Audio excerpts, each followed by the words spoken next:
Kaixo, Jon naiz, IMH Goibarko Institutoko irakaslea, eta ikusiko duna gaur da ardatz bakar organitz makinaren funtzionamendua. Gaurkoan egingo ditugu pieza batzuk, eta ikusiko dugu organitz eta ardatz bakar duen makinaren funtzionamendua. Piezak serian egiten dira, makina oso azkarra da, bere atal nagusia dira bankada, altzairu urtuzkoa, vibrazioak ekiditeko, ardatz ezberdinak, duen pantalla taktila da, eta bukatzeko baita ere dauka elikatzaile automatikoa. Makinari barra bat sartuko dugu eta bertatik pieza ezberdin asko aterako ditugu. Makina honen funtzionamendu ikusteko egingo dugu adibide gisa fletxa baten punta fabrikatu. Horretarako, punta hartu eta plano egingo dugu. Kota ezberdinak hartuko ditugu, batzuk kalibrearekin, erradio hau profil proiektatzailean hartuko dugu, erradioa zehatza izan dadin, eta honekin krokisa beteko dugu. Gero, behin planoa edukita prozesu egitea.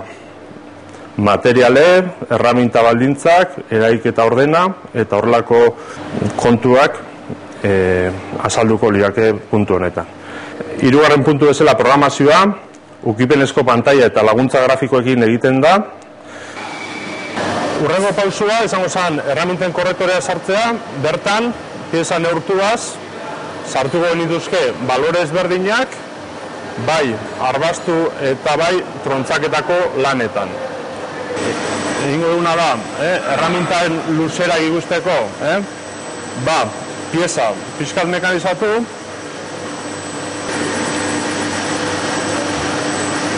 hortako pieza ikutuko dugu, behin datuak sartuta, ja exekuzio lanak egin ditzazkegu.